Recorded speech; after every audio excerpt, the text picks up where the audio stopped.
여호와는 나의 빛이요 나의 구원이시니 내가 누구를 두려워하리요. 여호와는 내 생명의 능력이시니 내가 누구를 무서워하리요. 아멘. 먼저 복된 제단을 허락해 주시고 또 성회까지 허락해 주신 우리 하나님 여호와께 영광을 돌립니다. 그래서 정말 이 사람의 생각 밖에 잠언 16장에서는 사람의 마음으로 계획할지라도 그 발걸음을 인도하신 이는 여호와 하나님이시라고 말씀했습니다. 올해 이렇게 강권으로 이렇게 복된 여호와의 이름의 제단이 세워질 것은 아마도 아무도 몰랐을 겁니다. 네. 그렇지만은 우리 인생의 생각과 하나님의 생각은 다르지 않습니까? 네.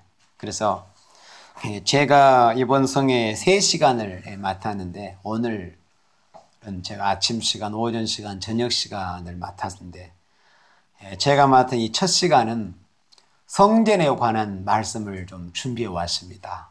복된 성전을 허락해 주신 것을 감사드리는 그런 의미에서 성전에 관한 말씀을 준비를 해왔는데 시편 27편의 여러분들이 제목에서 보시는 것처럼 다윗의 시입니다. 교회에 다니는 기독교인들, 그리스도인들 치고 다윗을 모르는 생명들이 거의 없습니다. 자세하게는 모를지라도 다윗에 대해서는 어느 정도 다들 알고 있잖아요. 그런데 우리가 성경을 읽어보고 특히 사무엘상 그 사울하고의 그 관계, 육신적으로는 장인이기도 했었죠. 또 한 나라의 관계를 하지만 그런 군신 관계에 있었고, 그래서 사무엘상 또 사무엘하를 읽어보고 또 역대상을 읽어보면은 다윗이 어떤 신앙을 가졌던 것을 알 수 있습니다. 그리고 시편에 70편이 넘는, 대략 한 제가 기억하기로는 한 73편 정도 되던가 하여튼 70편이 넘는 그런 시편을 기록한 성경의 기록자입니다.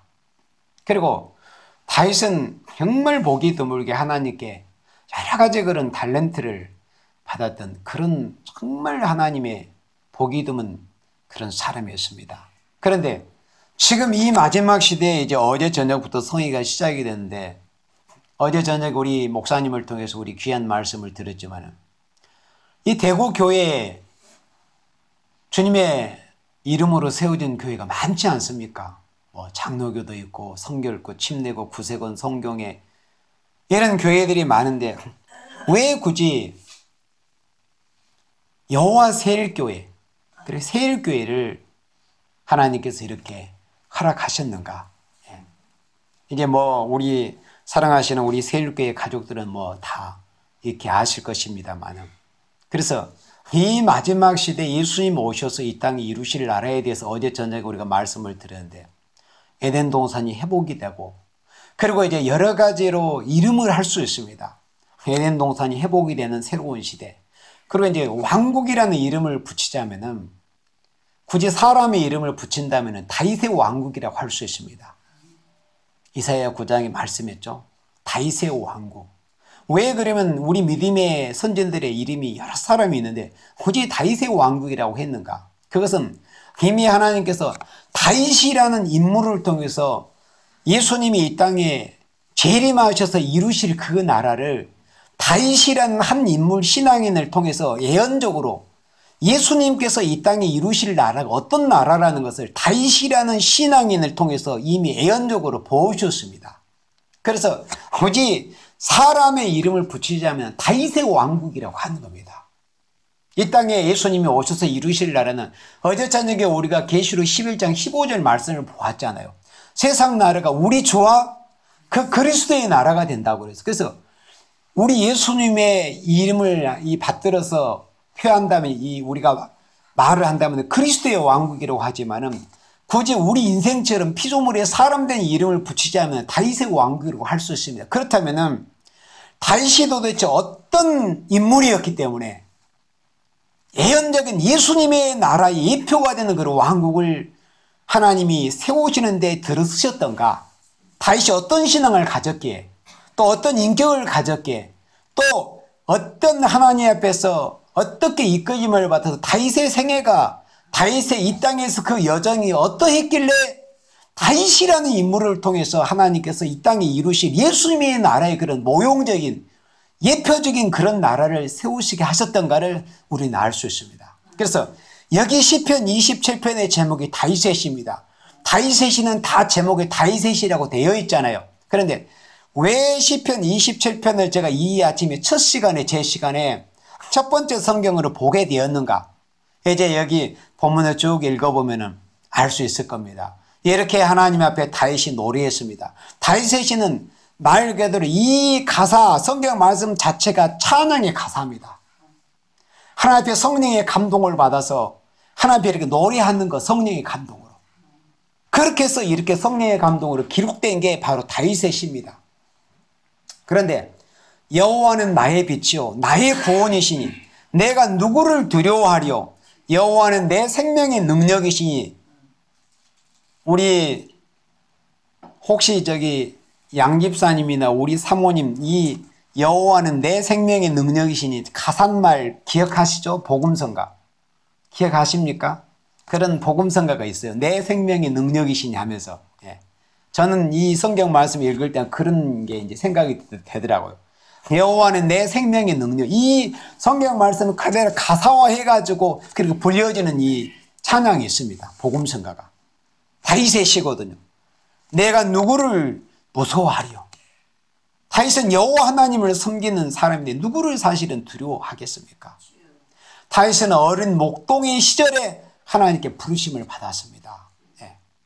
그리고 2절에 나의 대적 나의 온수된 행악자가 내 살을 먹으려고, 다윗의 살을 뜯어 먹으려고, 그래 자신의 생명을 해치겠다는 거죠. 온수가 내 살을 먹으러 내게로 왔다가 다윗이라는 한 인물, 하나님의 사람, 하나님의 아들이며 하나님의 종이었던 그 하나님의 사람의 생명을 해하려고, 내 살을 먹으려고, 뜯어 먹으려고 다윗에게 왔다가 실족하여 넘어졌도다. 이렇게 하나님 앞에 감사하며 지금 찬양을 드리고 있습니다. 그리고 3절에 군대가 나를 대적하여 진칠지라도, 그러니까 하나 둘 정도의 이런 정도의 숫자가 아니라 아예 군대가, 다윗의 대적이 되던 그런 군대 규모로 와서 나를 대적하여 진칠지라도 내 마음이 두렵지 아니하며, 그런 위협을 받는 중에도 왜 마음이 요동치 않고 하나님 앞에 두렵지 않는 그런 담대한 마음을 가질 수 있었겠습니까? 시편 23편에 여호와는 나의 목자시다 그랬습니다. 자신의 목자가 여호와시라는 거죠. 자신도 여러 마리의 자신의 육신의 아버지의 양 몇 마리를 치고 있었던 그런 목동이었습니다. 그런데 이렇게 자신이 자기 아버지의 그 양 몇 마리를 키면서 보니까는 자신과 자신이 키우는 그 치는 양의 관계를 알게 된 거예요. 그러면서 여호와 하나님과 자신의 관계가 정립이 된 거예요. 아, 내가 내 모든 것을 다 바쳐서 나에게 맡겨진 내 양무리를 나는 생명을 바쳐서 곰이나 사자가 헤아릴 때 내 생명을 바쳐서 저들과 싸우면서 내게 맡긴 양을 지키기 위해서 나는 싸운 것처럼 여호와 하나님께서 나에게 대해서 그런 사랑을 가지고 계신 분이구나 하는 것이 이제 깨달아진 겁니다. 그렇게 해서 나온 시편이 바로 23편입니다. 여호와는 나의 목자, 내게 부족함이 없다고. 예. 그리고 여기 다시 3절에 전쟁이 일어나 나를 치료할지라도 내가 오히려 안연히 그하리로다, 이렇게 말씀했습니다. 그리고 4절, 이제 여기에서 오늘 아침 이 말씀을 본 이유를 알게 될 겁니다. 우리 4절 합독하겠습니다. 내가 여호와가 정하였던 한 가지 곧 그것을 구하리, 곧 나로 내 생전 여호와의 집에 거하여 여호와의 아름다움을 앙망하며 그 전에서 사모하게 하실 것이라. 아멘. 네. 물론 여러분들도 마찬가지겠지만은 특히 이 사명 있는 주의 종들, 그리고 우리 사랑하시는 우리 성도님들, 정말 하나님께로부터 은혜를 받고 성전의 그 귀함을 아시는 생명들은 이 말씀을 읽을 때마다 이 남다른 그런 은혜와 그런 이 감정을 느낄 겁니다. 다윗이 왜 하나님 앞에서 그렇게 위대한 신앙인이었는가 하는 것을 이 한 구절에서 알 수 있습니다. 다윗은 왕의 자리까지 올랐습니다. 이스라엘의 12지파의 지도자였습니다. 그리고 하나님께서 모든 대적을 다 물리쳐 주셨습니다. 그렇지만은 자기가 왕으로서의 영화를 누리고 있었지만 진짜 다윗이 원했던 것은 뭐였냐? 왕으로서의 영광을 누리는 것도 아니었습니다. 권세 권력을 휘두르는 것도 아니었습니다. 바로 이 4절의 말씀, 딱 자기 일생에 한 가지 소원이 있었다. 그게 뭐였느냐? 내가 여호와께 청하였던 한 가지, 유일한 한 가지 일입니다. 인생인지라 다윗에게도 여러 가지 소원이나 이루고 싶은 일이 없었겠습니까? 그렇지만 다윗은 유일하게 한 가지를 구했습니다. 일관되게. 내가 여호와께 청하였던 한 가지를 곧 그것을 구하리니 그게 뭐였느냐? 나로 내 생전에 여호와의 집에 거하여 하나님의 집에 거룩한, 물론 자신은 레위지파가 아니기 때문에 제사장의 사명은 할 수는 없었습니다. 그렇지만 하나님 앞에 제사장의 사명은 할 수는 없었지만 하나님의 성전에서 마치 제사장처럼 영적으로 하나님을 섬기는, 하나님의 집에서 눕기도 하고 자기도 하고 뒹굴기도 하고, 마치 사무엘이 어려서부터 하나님의 집에 거하면서 거기서 자기도 하고 먹기도 하고 하나님께 음성을 듣기도 하고, 나중에 다윗에게 기름을 부은 그런 위대한 선지자로 쓰임을 받은 사무엘이 바로 그런 길을 어려서부터 걸었습니다. 바로 그 사무엘을 통해서 기름 부음을 받은 생명이 다윗이지 않습니까? 사실은 사무엘은 다윗을 위해서 예비된 선지자였습니다. 다윗을 위해서, 다윗에게 기름 붓기 위해서, 기름 붓는 데 쓰임받기 위해서 예비된 선지자가 사무엘이었습니다. 진짜 이유가 그겁니다. 그리스도의 왕국을 이루는 예표적인 다윗의 왕국을 이루기 위해서. 그런데 다윗의 혼자 소원이 하나님의 집에 거하기를 소원이었습니다. 우리 김 목사님, 또 우리 오 전사님 알잖아요. 예. 그 중심이 얼마나 하나님의 집에 거하기를 소원했던가. 예. 다윗이 바로 그런 소원을 가지고 있었습니다. 딱 한 가지, 다른 거 필요 없다. 어떤 세상의 왕권도, 어떤 재물도, 영광도, 바로 그런 신앙을 처음에 받았던 사람이 솔로몬입니다. 성경을 읽어보면은 솔로몬이 다른 거 구하지 않았어요. 지혜 구했잖아요. 그런데 그 신앙을 아버지께 받은 거였습니다. 아버지께. 딱 한 가지 구했거든, 솔로몬 역시도. 그 아버지께 그런 신앙을 전수했습니다. 타락하기 전에. 그런데 다윗이 바로 한 가지를 구하겠다. 내가 하나님의 집에 거하는 거. 이렇게 하나님의 집에서 새벽녘에 일찍 일어나서 예배도 드리고 기도도 하고 찬양도 드리고 하나님과 교통하며, 또 가족과 사랑하시는 교회와 이 대구와 또 이 대구 경북과 이 나라와 세계 민족을 위해서 기도할 수 있는 하나님의 집에 거하기를 소원했던 사람이 바로 다윗이었습니다. 그 한 가지를 구했습니다. 그래서 다윗이 위대한 신앙인이었다는 겁니다. 한 가지를 구했다. 내 생전에 여호와의 집에 거하여 여호와의 아름다움을 앙망하며 그 전에서 사모하게 하실 것이라. 이 한 가지를 구하고 정말 하나님의 성전을 사모하고 하나님의 성전에서 하나님을 섬기기를 사모했던 종이 바로 다윗이었습니다. 그래서 하나님께서 보시기에 인생 중에 하나님의 마음에 합한 유일한 자라고 성경에 기록이 되어 있습니다. 하나님의 마음에 합한 유일한 사람이었습니다. 이런 중심을 가지고 있었기 때문에, 그래서 결국에는 자신으로 하여금 거룩한 솔로몬을 통해서 세워질 그 성전을 준비하게 했습니다. 물론 자기 손으로는 이루지 못했습니다. 그 이유는 여러분들이 알 것입니다. 네 손에 전쟁에 나가서 피를 많이 묻혔다. 그래서 우리 종들도 그런 말씀을 교훈을 얻잖아요. 결과도 물론 중요하지만 가정이 얼마나 중요하다는 것을. 네 손에 피를 많이 묻혔기 때문에 하나님의 성전은 세울 수 없다. 그러나 준비하는 것만큼은 내가 허락할게. 그래서 그의 일생에 하나님의 성전을 이렇게 세워서 하나님의 성전에서 뒹굴면서 하나님의 집에 살기를 원했던 이 다윗이 결국에는 하나님 앞에 이제 응답을 받게 되는 일이 있거든요.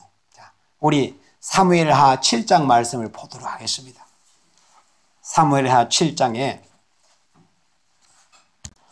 사무엘하 7장 1절에 이제 이 말씀은 아까 시편 27편에서 하나님의 성전을 그토록 사모했던 성전에 대한 소원을 가지던 다윗이 사무엘 7장 1절에 여호와께서 사방의 모든 대적을 파사 왕으로 다윗으로 궁에, 그러니까 왕궁의 대궐에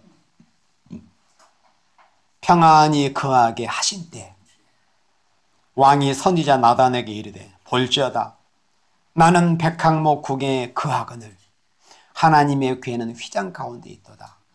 그래서 다윗은 일생을 하나님의 성전에 거하기를 소원했는데 이제 드디어 자신이 생각하기를 그 중심에 시편 27편에서 그렇게 기도하고 찬양했던 그 중심대로 이제는 하나님께서 나의 모든 대적을 하나님이 다 정리해 주셨기 때문에 이제는 내 중심에 평생 동안 소원하고 있었던 하나님의 성전을 건축해야 되지 않겠는가.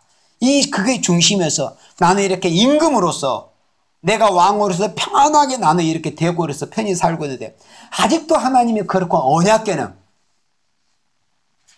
휘장 가운데도다. 임시로 예비한 것은 임시 송소에 있었습니다. 휘장 가운데. 그래서 늘 그게 안타까운 거예요. 자기는 편하게 누구 못지않게 왕의 자리에 올랐는데 그래서 자기가 이제 그 중심에 소원했던 바를 하나님 앞에서 행하기 위해서 하나님의 사람이었던 선지자 나단을 불러가지고 자기 속 이야기를 합니다. 이만저만하다. 내가 하나님의 성전을 세우고 싶다. 이렇게 해서 되겠느냐. 나는 이렇게 편안히 지내고 있는데 하나님의 거룩한 언약궤는 휘장 가운데 있도다. 3절에 나단이 왕께 고하되 여호와께서 왕과 함께 계시니 물은 마음에 있는 바를 행하소서. 마음에 있는 바를 행하라고 하나님의 성전을 이제 세우기를 시작을 하라고. 그때 하나님께서 그 밤에 여호와의 말씀이 나단에게 임하여 가라사대 가서 내 종 다윗에게 말하기를 여호와의 말씀이 내가 나를 위하여 나의 거할 집을 건축하겠느냐. 이렇게 하나님의 사람 나단에게 하나님 응답을 주십니다. 그 평생에 소원했던 성전에 대해서 하나님께 여쭐 때 그래서 그날 바로 하나님께서 그 밤에 하나님의 사람 선지자에게 하나님의 응답을 주십니다. 결국은 내가 너의 소원을 이루어 준다. 그렇지만은 결국은 네 자손, 네 아들을 통해서 결국은 이제 육적으로는 솔로몬이기도 하지만은 결국은 예수님을 말씀을 한 겁니다. 육적 성전은 솔로몬을 통해서 웅장한 성전이 이루어졌지만은 결국에는 이제 다윗의 후손으로 오신 유대지파 다윗의 뿌리가 되신 다윗의 후손으로 오신 예수님을 통해서 영원한 이제 참된 성전이 이루어질 것을 하나님께서 다윗에게 응답을 주셨던 것입니다. 그래서 결국에는 다윗이 이제 소원을 이루게 된 것입니다. 그토록 일생 동안 일생의 중심에 하나님의 집에 거하기를 소원했고 하나님의 성전을 세우기를 원했던 그 다윗이 하나님께 응답을 받게 되는 그런 모습을 여기 이제 6절에 쭉 읽어보시면 여러분들이 알 수 있을 것입니다. 그래서 아까 말씀했지만은 자신의 손으로는 물론 세울 수는 없었습니다. 그렇지만은 그걸 알고서 그래서 다윗의 신앙이 위대한 게 바로 그겁니다. 나는 성전을 세울 수 없다. 그러면은 누구라도 낙심하고 내가 일평생 소원했는데 제가 세울 수 없습니까? 그럼 낙심하고 접어버릴 수도 있을 것입니다. 그렇지만 뭡니까? 거기에서 다윗은 낙심하지 않았습니다. 그때로부터 물론 그 전부터 준비를 계속 해왔지만 계속 조금도 낙심하지 않고 전쟁터에 나가면 그 전리품을 다 모아가지고 그저 하나님의 성전 하나 세우는 것을 중심하고 모든 것을 다 모았던 것입니다. 그래서 솔로몬 성전이 이루어질 때 시작이 될 때 금, 은, 놋 이런 철의 그 중수가 성경에 그대로 다 기록이 되어 있습니다. 금만 해도 수십만 톤이 모여졌었습니다. 그걸 다윗이 일생을 다 준비했던 겁니다. 자기 손으로는 짓지 못했지만 그게 이 다윗의 신앙의 위대함입니다. 네. 지금도 마찬가지입니다. 우리는 지금 마지막 하나님의 마지막 세일 역사 동방 역사를 기다리고 있지만 그 날과 시 연월이신 하나님밖에 모릅니다. 그렇지만 그게 중요한 게 아니라 오늘이라는 날에 다윗과 같이 우리가 오늘이라는 날을 어떻게 준비하느냐, 그게 중요한 겁니다. 만약에 그런 건전한 바른 신앙을 가지지 않고 우리가 나간다면 정말 허송세월 많이 할 수 있습니다. 하나님 꼭 나만 들어서 쓰시겠지 이렇게 생각합니다. 그러나 설령 내가 마지막 때 쓰임을 받지를 못할지라도 그래도 나로 하여금 준비하고 계신 그 은혜가 얼마나 감사한가. 그게 바로 다윗의 신앙이었습니다. 그래서 하나님이 다윗을 통해서 결국은 그것을 이루게 하신 겁니다. 그래서 다윗의 아들 솔로몬을 통해서 성전이 이루어지게 된 겁니다. 그리고 다윗의 가문을 통해서 예수님이 오셔서 사흘 만에 참되고 영원한 성전을 이루셨잖아요. 아멘. 사흘 만에. 아멘. 아멘. 이 건물을 헐어버려라. 내가 사흘 만에 성전을 일으키겠다. 아멘. 이렇게 예수님께서 말씀하셨어요. 그래서 우리를 위해서 십자가에서 죽으셨다가 사흘째 되는 날 예수님이 부활하셔가지고 아멘. 영원한 성전을 이루시게 된 겁니다. 한 번에 딱 한 번의 제사로 영원한 지성소로 들어가셔가지고 지금도 이 아침에도 우리를 위해서 저와 여러분들에서 예수님은 대언기도해 주고 계십니다. 우리 같은 부족한 인생들을 위해서 그런 예수님의 대언기도 때문에 부족한 저 같은 사람이 이렇게 거룩한 강단에 설 수 있고 이렇게 하나님의 존전에 모여서 감히 하나님의 존전에서 하나님 앞에 이렇게 예배드릴 수 있는 겁니다. 이것이 독생자로 주신 하나님의 은혜요. 이 시간도 눈물로 말할 수 없이 우리를 위해서 대언으로 기도해 주시는 로마서 8장에 말할 수 없는 탄식으로 우리를 위해서 대언으로 기도해 주신다고 했습니다. 그런 은혜를 우리가 힘있게 된 것입니다. 우리 시편 84편을 보도록 하겠습니다. 시편 84편입니다. 시편 84편은 여러분들이 제목에서 보시는 것처럼 고라의 시입니다. 아까 27편은 누구의 시였죠? 다윗의 시. 그런데 시편 84편은 고라의 시입니다. 여러분들이 성경을 읽어보시면 고라가 누군지 여러분들 잘 알 수 있습니다. 민수기 성경에. 어제도 우리 목사님께서 저녁에 말씀 전하실 때 성경에 세일이라는 그 단어가 5번 나온다. 예. 물론 이제 더 정확히 하자면은 고린도서에도 보라 새 것이다 그 말씀에서 한 번 더 나오거든요. 그러나 거기에서는 세일이라고는 되어 있지 않고 언어에는 똑같이 세일입니다. 그런데 최초로 세일이라는 그 말씀이 민수기 16장에서 최초로 나옵니다. 하나님이 처음 세일을 행하시는데 바로 하나님의 사람 모세를 대적했던, 그러니까 모세를 대적했던 그 일이 누구를 사실은 대적한 겁니까? 여호와 하나님을 대적했던 일입니다. 그 하나님의 사람 모세, 하나님을 대적했던 자들을 하나님께서 땅에 갈라져서 한 채로 음부에 집어넣어버리실 때 그때 하나님이 처음 세일을 행하셨다는 것을 민수기 16장에서 말씀드렸거든요. 그때 산채로 땅에 갈려서 음부로 던진 바 된 그 사람이 바로 고라입니다. 고라와 다단. 그런데 여기에 시편 84편에 고라의 시, 그러니까 고라 자손의 시입니다. 사실은 고라 자손의 시. 그런데 자기 조상 수백 년 전에 자기 조상 고라는 하나님의 사람 모세를 대적했고 여호와 하나님을 대적하다가 결국은 산채로 음부로 들어갔던 그런 불행한 아픈 그런 과거를 가지고는 그런 집안, 그런 가문이었습니다. 그렇지만은 이 고라 자손의 훌륭한 게 그겁니다. 자기 조상, 자기의 선조는 그렇게 하나님께 범죄해서 그렇게 불행한 것으로 끝을 맞았지만 그걸 교훈 삼아서 나는 우리 조상과 같이 되지 않겠다. 그 후손들은. 그렇게 해서 성경에 보면 고라 자손의 시가 여러 편 나옵니다. 그리고 이 다윗에 의해서 이 고라 자손이 하나님 앞에 어떻게 하나님의 성전에서 찬양을 드리면서 그런 아름다운 역할을 하게 된 것을 역대상을 읽어보면 다 나옵니다. 그래서 고라 자손의 시를 읽어보면 그런 게 느껴집니다. 아, 그들의 조상은, 그들의 조상 고라는 하나님 앞에 범죄해서 그렇게 불행한 것으로 끝을 맞췄지만 그분들은 그 조상을 통해서 교훈을 얻어가지고 하나님이 이렇게 잘 섬기고 성경의 기록까지 되는, 성경의 기록자까지 되는 이런 참 아름다운 열매를 맺었던 것을 우리는 성경을 통해서 볼 수 있는데 그 한편의 시가 바로 시편 84편입니다. 고라 자손의 시. 영장으로 이제 성가대장으로 하나님 앞에 기띵이라는 그런 장단에 맞춰서 이렇게 찬양을 드립니다. 자, 1절에 만군의 여호와여 주의 장막이 어찌 그리 사랑스러운지요. 그러니까 고라사손 역시도 그 하나님의 성전을 그토록 사모하고 간절히 사모하고 늘 하나님의 성전에서 찬양을 드리는 일이었던 그런 고라사손이지만 그래도 더 사무치는 거예요. 하나님 앞에 주의 장막이 어찌 그리 사랑스러운지요. 2절에 내 영혼이 주의 궁정.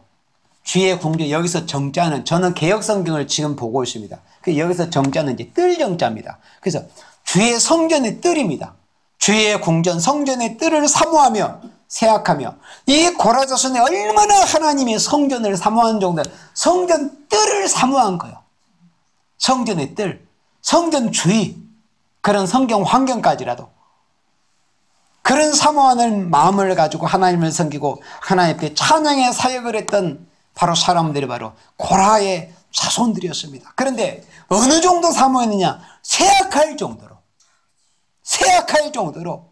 내 영혼이 여호와의 궁전을 사모하여 쇠약하며, 그래, 쇠약할 정도로 내 마음과 육체가, 그래서 마음만이 하나님을 사모하는 게 아니에요.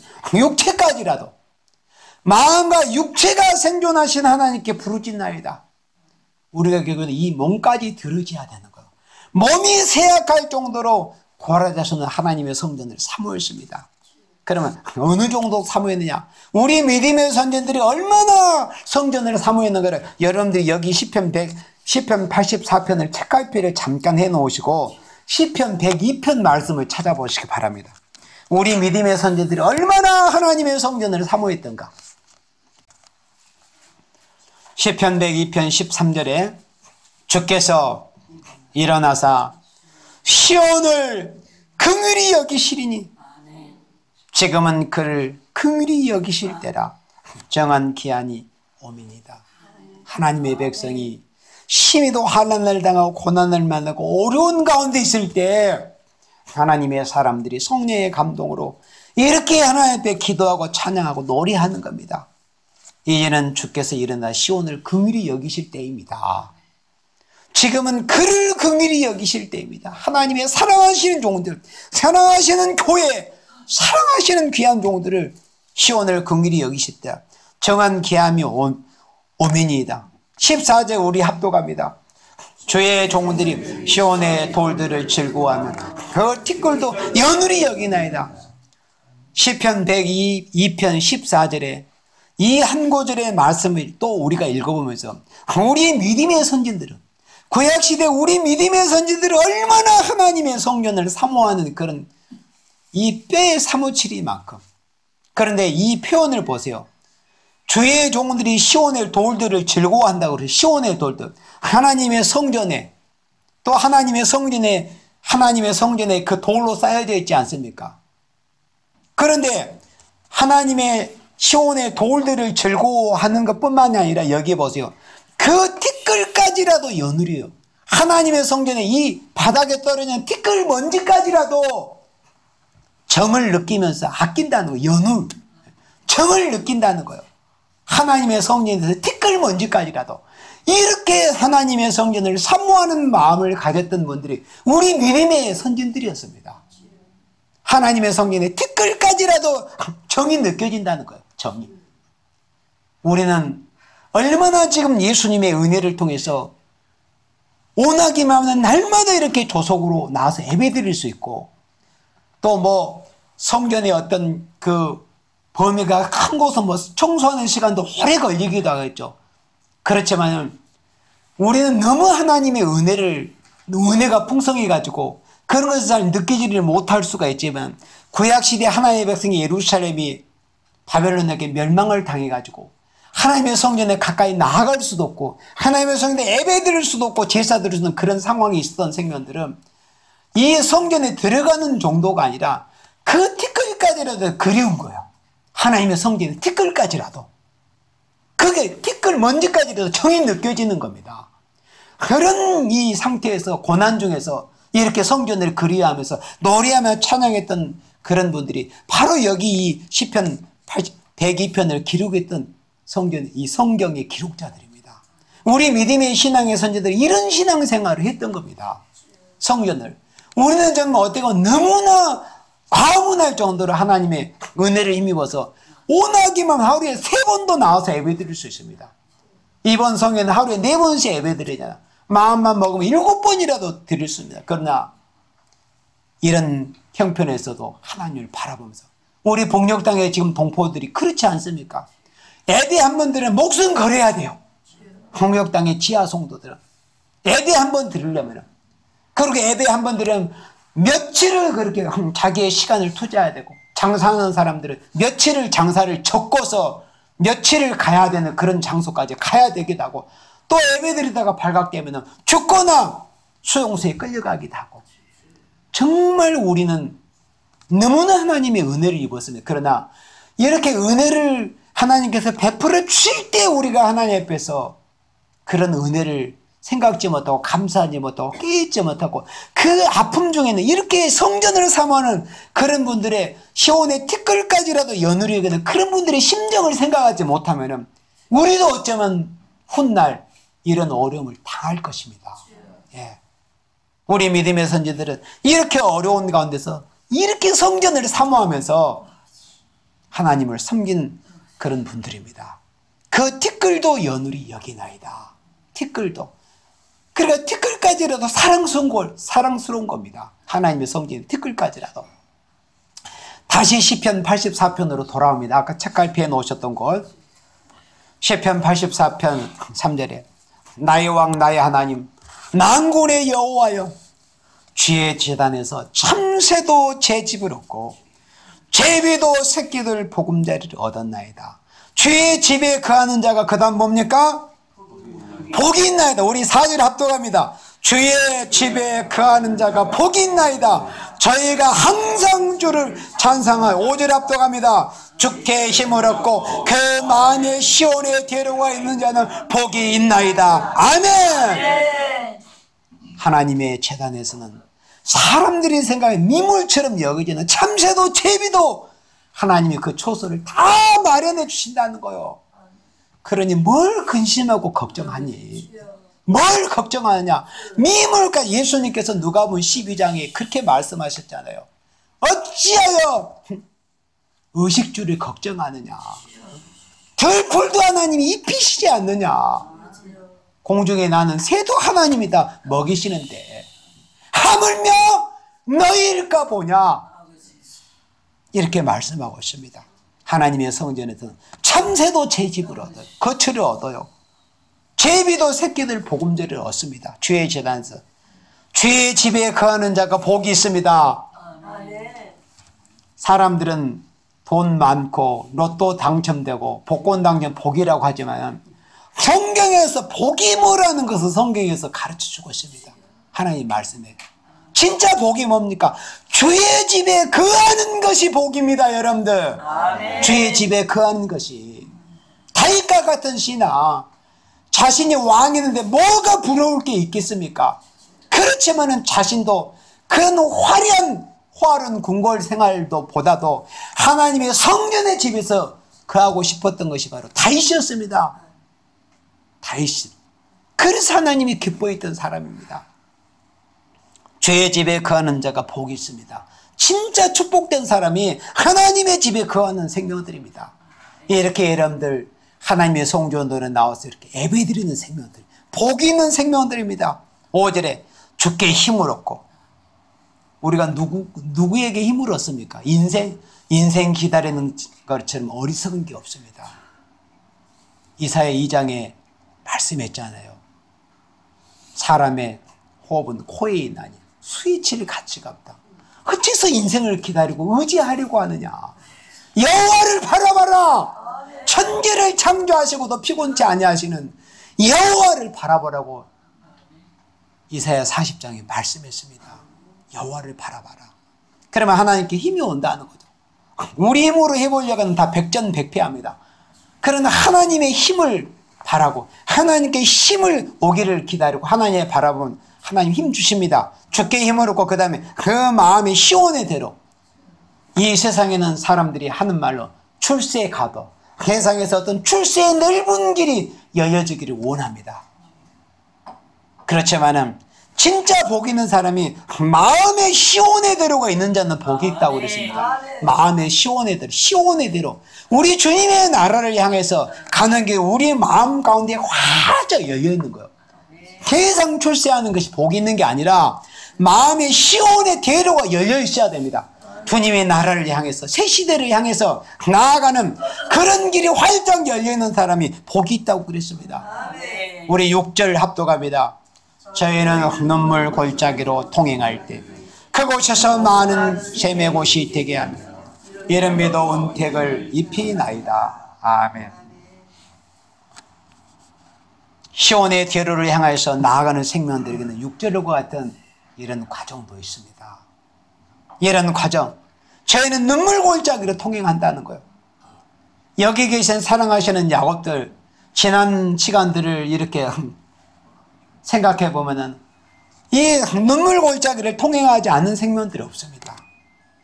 그런 눈물 골짜기를 통행하게 하셨기 때문에 이 자리에 여기까지 이렇게 앉게 된 겁니다. 눈물 골짜기를 통행할 때 그것으로 많은 샘의 곳이 이렇게 은혜의 샘이 펑펑펑펑 이제 솟구쳐 오릅니다. 한때는 눈물 골짜기로 행하던 그런 시절이 있었습니다. 지금도 우리가 그런 과정이 있죠. 그렇지만은 결국은 그 눈물 골짜기로 통행함이 많은 그런 생명들일수록 그곳으로 오히려 그 눈물이 바뀌어가지고 은혜의 샘, 생명의 샘이 막 솟구쳐 오르는 많은 샘의 곳이 되게 하면 이른비도 은택을 입힌다고 그랬습니다. 예. 이런 은혜를 입혀주신다는 겁니다. 7절에 저희는 힘을 얻고 더 나아가 시온에서 하나님 앞에 각기 나타나리이다. 아멘. 그래서 이렇게 주의 집에 거하는 자가 복이 있습니다. 그 마음에 주님의 나라 시온의 대로가 열리는 생명들이 복 있는 생명들입니다. 이 시대 우리는 이런 축복을 하나님께 받았습니다. 이 시대 정말 이 말씀의 소망을 가지고서 시온을 향해서 나아가는 길입니다. 시온을 향해서 나아가는 우리들에게 하나님께서 예언의 말씀을 읽고 듣고 지키도록 하셨습니다. 그래서 요한계시록 1장 3절에 이 예언의 말씀을 읽는 자와 듣는 자들과 그 가운데 기록한 것을 지키는 자들이 복이 나니 때가 가까움이라.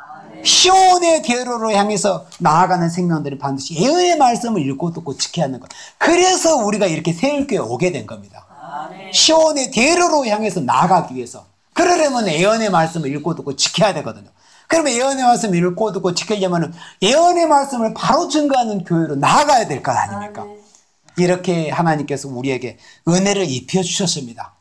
하나님께서 이렇게 복된, 어제 저녁에도 우리 목사님이 누차 말씀하셨지만 사랑의 복은 얼마나 좀 장수도 좋고 이렇게 뭐 사람도 몇 모이지 않았지만 원래 하나님의 역사의 출발이 그렇습니다. 예. 내 시작은 미아가에서다. 내 나중은 심히 창대하리라.